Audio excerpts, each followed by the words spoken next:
नमस्कार, स्वागत है आपका इंडिया न्यूज 28 में। आइए बात करते हैं इस वक्त की बड़ी खबर की। अनेक जगहों पर मनाया गया भगवान रविदास जी का जन्मोत्सव। जहां देश भर में भगवान रविदास जी की 649वीं जयंती अनुसूचित समाज द्वारा बड़े ही हर्षोल्लास के साथ मनाई, जिसके अंतर्गत जगह जगह रविदास अनुयायी रविदास वंदना, झांकी, रविदास वाणी सहित तरह तरह के अनुष्ठान किए। उसी क्रम में देवभूमि उत्तराखंड के जनपद ऊधम सिंह नगर की जसपुर विधानसभा क्षेत्र में भी अनेक जगहों पर अपनी रचनाओं के माध्यम से समाज में फैली बुराइयों, जात पात का भेदभाव खत्म करने और समाज को एकता का पाठ पढ़ाने वाले जगत गुरु महान संत एवं दर्शन शास्त्री संत शिरोमणि गुरु रविदास जी का जन्मोत्सव बड़े ही धूमधाम व हर्षोल्लास के साथ मनाया गया, जिसके चलते क्षेत्र के गांव रामनगर वन, धर्मपुर, पूरनपुर जैसे अनेक ग्रामों में महान संत रविदास जी की पूजा अर्चना की गई, तो वहीं ग्राम पतरामपुर में भी यह पावन पर्व पूरे विधि विधान एवं मंत्रोच्चारण के साथ भव्य रूप में मनाया गया। जहां भगवान रविदास धर्मशाला परिसर में एकत्र हुए ग्रामीणों ने सर्वप्रथम पूजा अर्चना की और उसके पश्चात पूरे विधि विधान एवं मंत्रोच्चारण के साथ भगवान रविदास को पैराई पहनाई, जिससे पूरा गांव भगवान रविदास जी के जयकारों से गुंजायमान हो उठा। तो वहीं नगर जसपुर में यह त्योहार प्रमुखता के साथ मनाया गया। वहीं इस संबंध में जाटव महासभा संगठन के अध्यक्ष सुरेंद्र सिंह ने मीडिया से रूबरू होकर बताया कि महान संत गुरु रविदास जी संतों के संत महान संत शिरोमणि के नाम से विख्यात हैं, जिन्होंने उस समय में अपने जन्म स्थान से लेकर अनेक यात्राएं की और उन्होंने अपनी शिक्षा अपने सिद्धांत का प्रचार प्रसार किया, जिसमें उनका प्रमुख सिद्धांत है समता का सिद्धांत। जिन्होंने समानता की बात की है, उन्होंने उनके महान संत होने का उदाहरण देकर बताया कि उस समय मेवाड़ की महारानी झाली बाई ने उनके चरण धोकर अपने सिंहासन पर बैठाया था।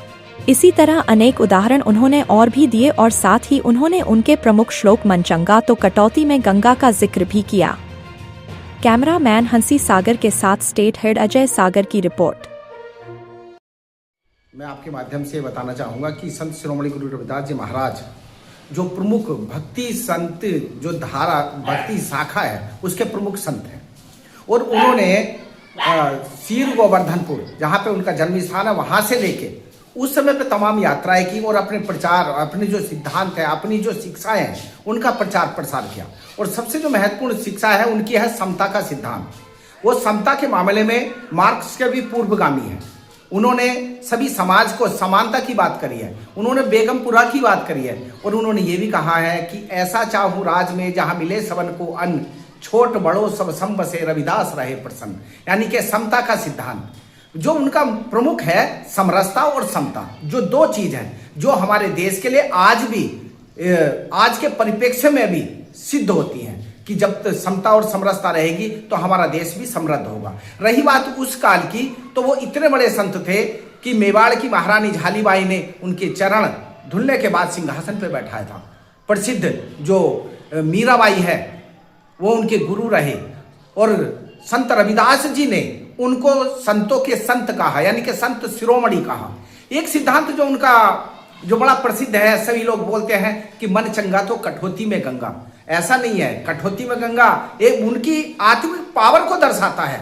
वो दर्शाता है कि हाँ, अगर व्यक्ति के अंदर कुछ करने का जज्बा है तो वो अपने कर्म फल के सिद्धांत के आधार पर कुछ भी कर सकता है। यानी कि उन्होंने कहा कि वर्क इज बर्सिक सिद्धांत, यानी कि एक बार बताने को तो ये बताते हैं कि उनको किसी ने पारसमणि दी, लेकिन उन्होंने उसको भी नहीं रखा, क्योंकि वो जब तक ये नहीं चाहते थे कि मैं अपने कर्म के सिद्धांत के अनुरूप ही फल पाऊं।